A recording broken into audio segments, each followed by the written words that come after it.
I am once again not in my games room as it is hotter than the surface of Tallard in there at the moment. Therefore I have retreated not to John Lennon's White Room but to my wife's Meadery, which as you can see is coming along a treat. This week I want to talk about something that I've been researching for a little while now, and that is Warhammer Superstitions. So okay, we've all got our superstitions. I'll happily confess to some of mine. I am an avid blower on dice, like I'm in some kind of Ocean's 11 style Las Vegas movie, shaking my dice and blowing on them before I roll them. Equally, I am obsessive about only picking up dice that show, at the very least, the number that I need to roll. So if I'm after like a 4 or more, then I'll only pick up dice that have a 4, 5 or 6 already showing before I roll them. I'll hold my hands up to this and many of the superstitions that we're going to be talking about in this video. But more than that, what I was curious about was not just what other superstitions do other gamers have, but is there any correlation between superstitions and game systems? So I took to the interwebs and polled 40k groups, Age of Sigmar groups, fantasy groups, and both Oldhammer and Nuhammer groups to try and see if there was any kind of pattern or distinction between the various different types of gamer that are out there and their different superstitions. And I got a whole stack of results, which I am going to share with you now. Okay, so I've broken these down into a few general topics. The first one we're going to deal with is, in fact, just general superstitions. These are pretty much universal, I've discovered, both across game systems and across old kind of game systems versus new game systems. Top of the list is this: the newly painted unit will die first. Now that's a really interesting one. I'm going to come back to that at the end of this video, so make sure you kind of hang around to the end and you'll see why that's, I think, a particularly interesting one. But let's move on.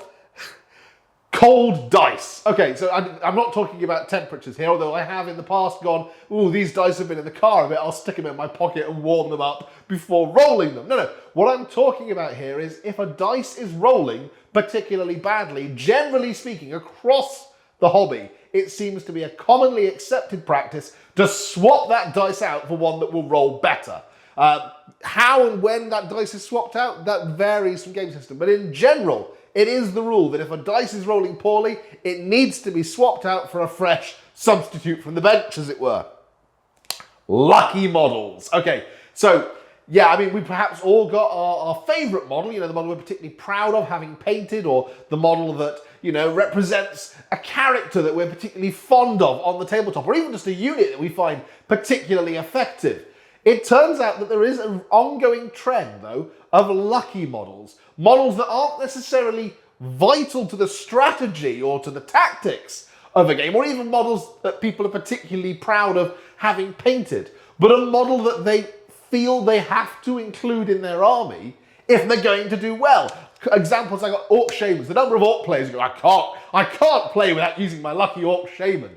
Or Guard players who, I like this, who have gone out of their way to convert different versions of the same model with different war gear, so they can always include that particular Guard Colonel or that particular Commissar in their army, but swap out the war gear depending on what edition of the game you're playing and what the war gear options for that model are. That's particularly cool. That's taking your superstition seriously. Dice jail. Okay, so yeah, again, people swap out cold dice. It seems equally to be fairly common practice that if a dice is misbehaving in some way, if it's consistently not rolling well, it's stuck in dice jail. And again, I'm going to address this because I found some interesting stuff across game systems in terms of what dice jail constitutes, depending on what game system you play.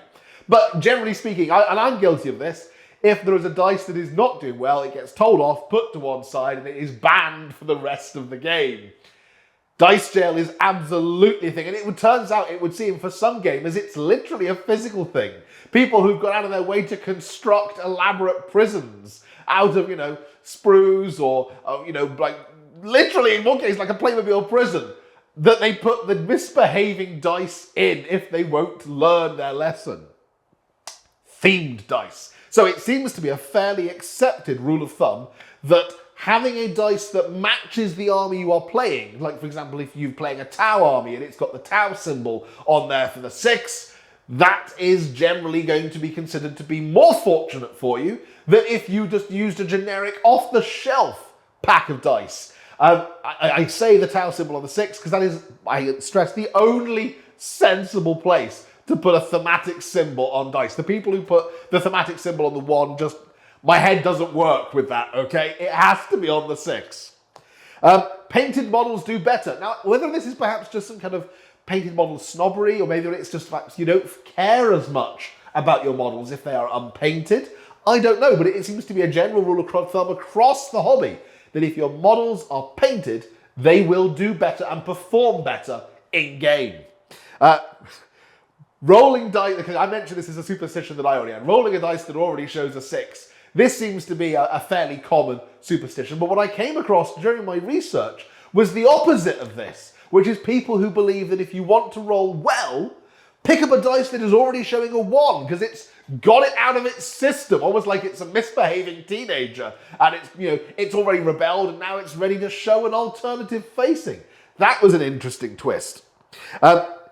Checking different sets of dice before the game. Again, I found this across the game systems. People talking both in terms of like miniature gaming and role-playing games. Interesting. I found one person who said they have 3 different sets of D&D dice. They take the D20 from each set before they start a session, roll them all, and whichever D20 rolls the highest, that's the set they use. I thought it was fascinating.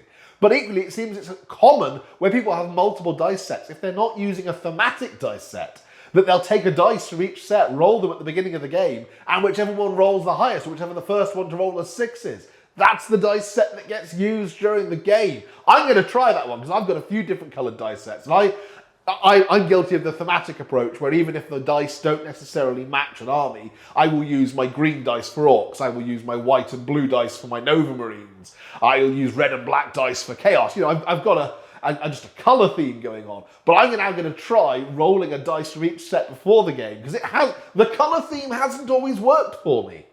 I'm going to try the auditions process. Audition the dice sets before we get started, and then see which dice set does better. And I will report back on that in a future video to see how well that has turned out. But yeah, those are the generic ones that I've found over the course of my investigations of the hobby. Let's deal now with the hobby-specific ones. I'm going to deal first with 40k, because 40k, by far the most respondents I got in this was from 40k gamers. And let me say, from the off, that it would seem that maybe that's just that 40k gamers are more superstitious. Maybe it's that they've just got more varied superstitions that gave me more results. But they are also by far the meanest gamers when it comes to some of their superstitions. So let's get into that. Okay, top of my list. Pressing the dice between your finger and thumb before you start the game with a 1 and a 6, showing, I know the person didn't specify whether the 1's on the thumb or the 6 on the thumb. I like to think, in my head, it would be the 6 that's on the thumb and the 1 that's on your index finger, but squeezing it, perhaps getting some kind of, willing some good juju into that dice so that it knows what is expected of it before rolling it. This one, I perhaps should have put this under the generic one, but interestingly, it wasn't something that was suggested in any of the other areas. It's something that I think of as a fairly generic superstition, but only the 40k players brought this up, and that's never make a reroll with the dice that just failed you. I wholeheartedly can swear to this. This is one that I follow. If a dice has just come up with a 1, you do not use that dice when you make the reroll, because it is guaranteed 999 times out of 1,000 to come back up as a 1 again. Interesting that it's only the 40k players that flagged that one up though. But yeah, I swear blind by that one. That's not even a superstition. That's just fact. Okay. I mentioned that the 40k gamers are perhaps the meaner gamers. I'm going to explain why that is now. The number of different forms of dice torture that the 40k community reported to me. I feel like I ought to set up some kind of royal society for the prevention of cruelty to dice just to deal with the 40k community. People have told me about dice that are smashed with a hammer if they roll a 1 more than 3 times in a row. crushed in vice. I should put like a trigger warning at the start of this for those who are of a more sensitive nature. Dice that are being crushed in a bench vice.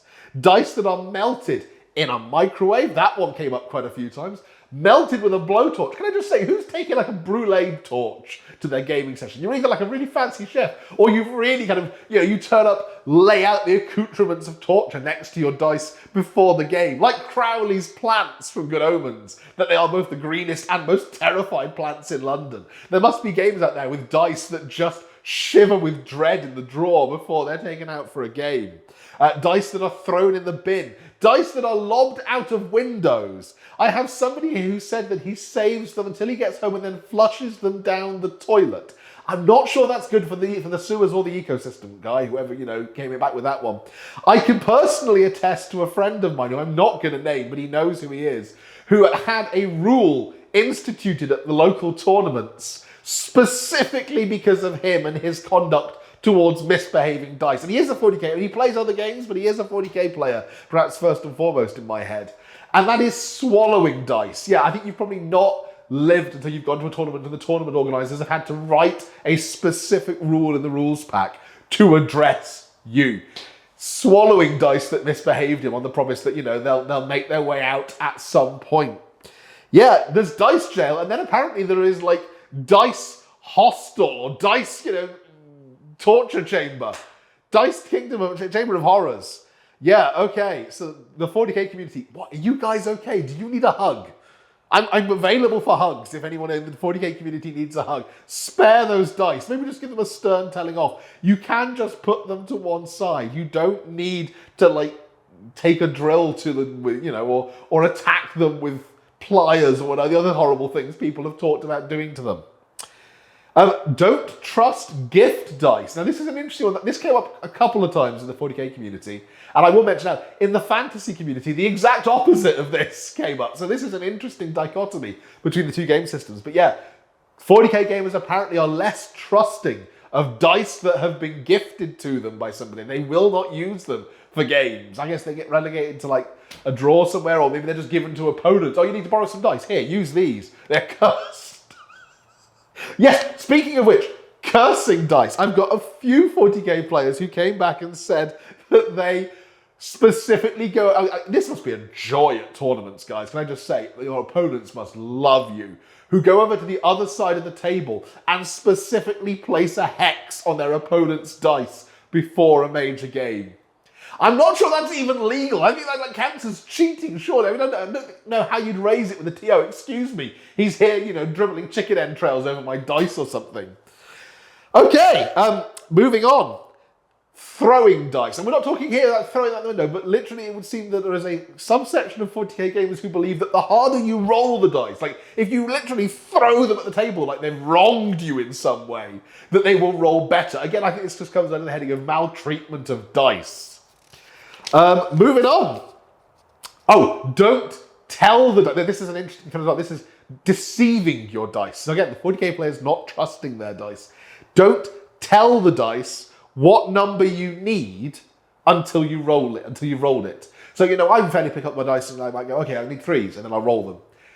They don't say what number they need until they've rolled the dice. Now, I'm assuming that opponents just still trust them that the number they're saying they need, or the opponent knows what number they need to make the point. But literally not telling the dice so it doesn't give them the opportunity to stuff you over. Equally, don't touch the dice before you know what number you need to roll. So I suppose it's maybe like the dice, give them the least amount of time to get the jump on you before you lay hands on them and then roll them. There's a whole reverse psychology section here. Players who said that they taunt their models, saying, I bet you can't do it. Go on, make your save, I bet you can't. Not to their opponents, to their own models. Literally negging their models so that their models will feel pushed to some way prove themselves. Yeah. This one again, I think this one perhaps is just... This is almost like an institution rather than a superstition. Don't, and I'm going to say it now, that I'm never going to successfully roll another good roll for the rest of the year. So I hope you appreciate the sacrifice I'm making here by saying this out loud. This is like naming the Scottish play on stage. Don't say missile. because you'll miss. They are rockets. All my orcs have rocket launchers, because if you say missiles, they'll miss. Let's move on. Still with the 40k rolls. Again, with the lack of trust, don't let other people touch your dice. I mean, I think it's just good manners not to roll your opponent's dice unless they've given you permission. Some people are like, oh, these are all the hits I rolled. Why don't you just roll the ones that hit? I guess maybe that speeds things up. But no, don't let your opponent touch your dice, because they'll get, cooties on them or something, like bad karma on them. Getting all the bad rolls out before the game by pre-rolling. I don't know, now this feels like it almost might have something scientific about it. Like if you roll a bunch of the dice and there's some of them that are consistently coming up bad, maybe they're just badly balanced. I mean, that seems like how it feels.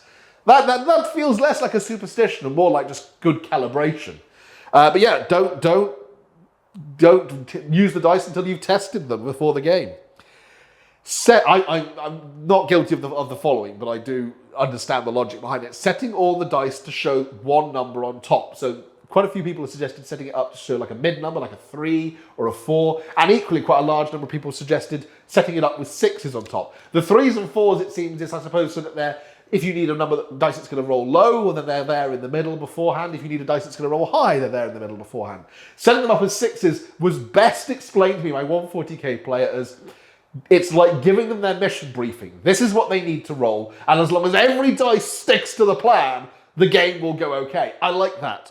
There were a couple of people, though, who suggested setting them up with wands on the top so that all the bad stuff drains away from the 1 down towards the 6. I'm not sure about that. Maybe you let me know in the comments what you think about that one. We're almost at the end of the 40k dice. So there's kind of 2 categories here. Lucky dice. Now, I suppose I can understand this. Again, this might come down to just dice that are perhaps badly balanced and always tend to roll towards numbers that you want. But there are a number of players who say that they got dice in like starter sets, and those dice have just always rolled well for them. So those dice are pulled out for special occasions. And I like to imagine in my head somebody there with like a little ring box or something, or a jewelry box. They go, oh, this is an important roll. I better break out the big guns. And opens the box and like a little golden light gleams from inside. I might make something like this, like a little battery and an LED on a sensor, so that when it opens, you go, oh, like the scene from Pulp Fiction. There's light shining out, and I pull out, a golden dice. I'd love to see my opponent's expression if I did that at an event. But yeah, lucky dice. Dice that have always done well by you, and thus are saved for those really important dice rolls. And a whole load of orc players who came back to me and said that they only use blue dice because blue is a lucky colour. Now, given that orcs believe that, and orc players believe that, I am inclined to accept that. Like, we all know the power of orc belief. It just seems like it makes sense. So yeah, we'll take that one, okay? And finally, the power of prayer. Now again, I'm equally guilty of this. Only in games of 40k. I've tried it in Age of Sigmar. Doesn't work as well. When I am making an armor save in 40k with one of my Imperial armies, I will always go, the Emperor protects, before rolling my dice. And it generally works. I've tried the Sigmar protect, he doesn't. Sigmar does not care. Doesn't work in Age of Sigmar.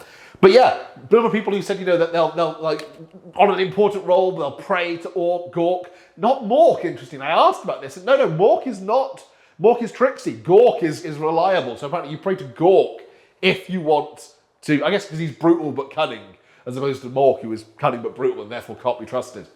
But yeah, prayers to the Chaos Gods. A lot of people who agree with me that they pray to the Emperor before making a particular roll. I have tried praying to the Lady with my Bretonnian army with mixed success. But yeah, so that's the 40k selection of superstitions. And like I said, there is a certain vein that runs through them, which seems to be kind of a grim, dark, superstitious streak, which is appropriate for the setting. Let's move on now to, I'll hit up briefly Age of Sigmar, then I'll move on to the Warhammer Fantasy ones. So Age of Sigmar, there was just a couple of these that I thought was quite cool.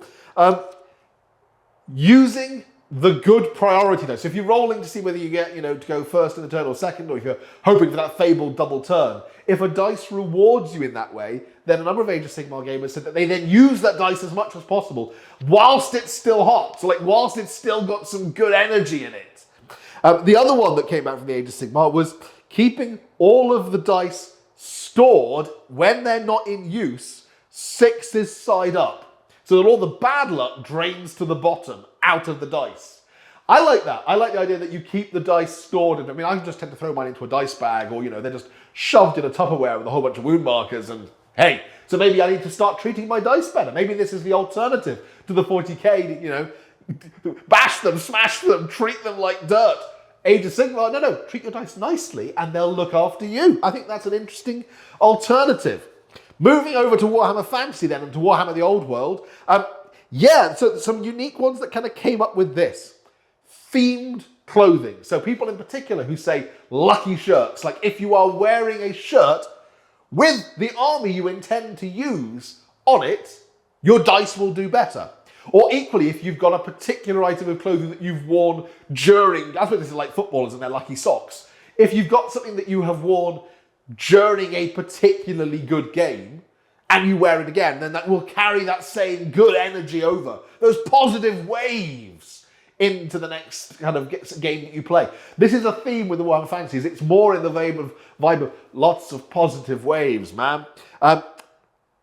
Dice should not be maltreated on the board. I quite like this. Dice should be grouped nicely together, not left scattered across the board, not left, piled on a bit of terrain. Dice should have their own area on the board and be kept there. This feels maybe it's a little bit just kind of OCD rather than superstition, but I like the idea that the dice have their own area. This is the dice's pot. I mean, on mine, it's a dice tray because it stops me losing them on the floor, especially if I'm doing some garden hammer. But yes, dice should have their own dice area that they get to live in. I mean, maybe a dice tower would also be a good alternative in that regard.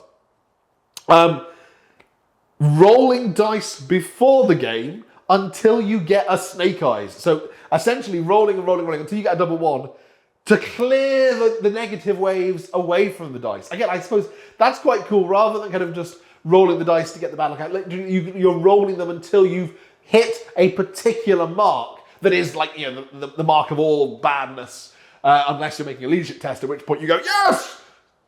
But yeah, that's quite a cool one. Slightly darker one. This was from one guy, but it was it was worthy of a mention. Models that draw blood during model creation will do better. Sacrifices, I guess, to the model gods. Okay, so yeah, I mean, this was from a Skaven player. So I'm sure, he's probably going to need emergency medical treatment after Skaventide comes out. But yeah, he's described building various spiky Skaven models, and the number of times he got his fingers pricked on a spike, or when he was converting something or clearing some mold lines with a craft knife, and he'd nick himself. But his Skaven army is apparently unbeatable on the tabletop. Maybe that just says more about the Skaven rules than it does about the blood sacrifices. On the subject of sacrifices, though, there was one guy, and this guy, maybe he ought to be playing 40k with this attitude. He takes a sacrificial model to every event that he goes to and ceremonially stands on it before the game to ensure good vibes for the rest of the army. Like, he said that if he does this, none of his models get knocked off the table and broken, his dice roll well, even the beer tastes better. I think this may be witchcraft, personally. I didn't ask, I should have asked what army he plays, because maybe he's like, a Dark Elf player and it's a sacrifice to Cain. That might make sense. Maybe he's another Skaven player. Roll saves for multi-wound models one at a time, and you are more likely to pass them.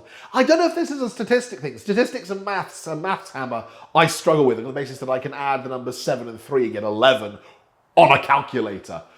If I count on my own fingers, I can probably manage that. And I promise you, I'm not a chaos, I only have 10 fingers. But yeah, supposedly this person claims that if you roll the saves one at a time for a multi-wound model, you will pass more of them. Let me know if there's a maths answer for this that I'm missing. Please let me know in the comments down below. Always try for the 11-inch charge. I think that's quite a cool one, yeah? I suppose it kind of falls under the heading of you miss 100% of the shots that you don't take. But specifically the 11-inch charge, not like the double 6 charge you're looking for, but where you need to roll that kind of combination that'll get you an 11. That's pretty cool. And also, roll your dice so fast that they don't know what's happening. I feel like this might be cheating. Like if you're rolling so fast that your opponent can't see what you're doing as well, that's probably not a good thing. But no, the claim here is that if you're move fast and swift and nimble like the knight. Your dice won't know what's going on and therefore don't have the time to mess you over. And finally, an interesting one here, someone who claims that ward saves will always be passed more than armor saves. Now, I don't know if that's down to the fact that ward saves aren't modified, or if it's down to the fact that ward saves are often better than what a modified armor save comes down to, but there is a firm claim amongst the Warhammer Fantasy community that ward saves are better than armor saves. Okay, let's move on. I've got one final post-it left. I have saved this, and you may have thought that the 40k dice torture was bad enough, but these are what I dubbed the worrying superstitions. If I came across somebody doing this on the tabletop, I might have cause for concern. So, topping the list is what I consider to perhaps be, on the one hand, characterful behaviour, but on the other hand, it can be more than a little bit intimidating. So that is people who are roaring, yelling, howling, shadow boxing.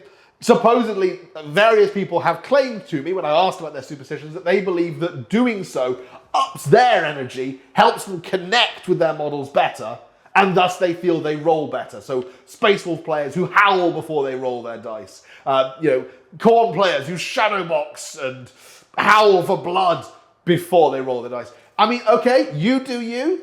I might say to my opponent if I found him doing that, dude, can we just bring it down a bit, because this is harshing my calm.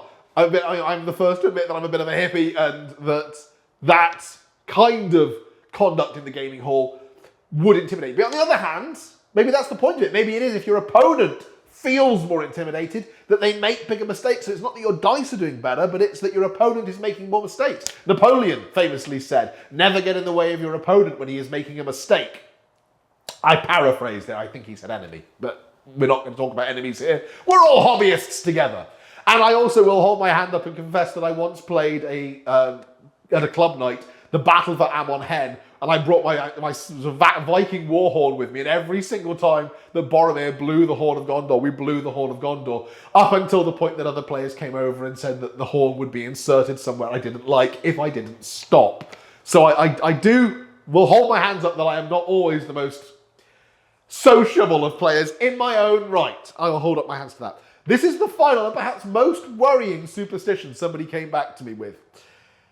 They said that they never look at the dice when they roll them. That instead, they make dead eye contact with their opponent, scoop up the dice, and roll them without looking at them until after the dice have settled. Now, they claim that that works for them. I think personally that if somebody did that to me, I'd be checking to make sure that they didn't have somebody buried in their cellar. But there we go.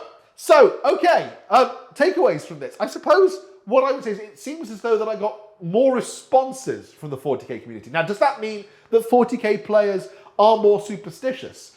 Equally, I got a number of responses from particular types of players, like, the Imperial players, who all had a similar vibe of, like myself, yelling prayers to the Emperor before rolling their dice. It seems as though there is a certain element of belief within the game system that supports certain superstitions.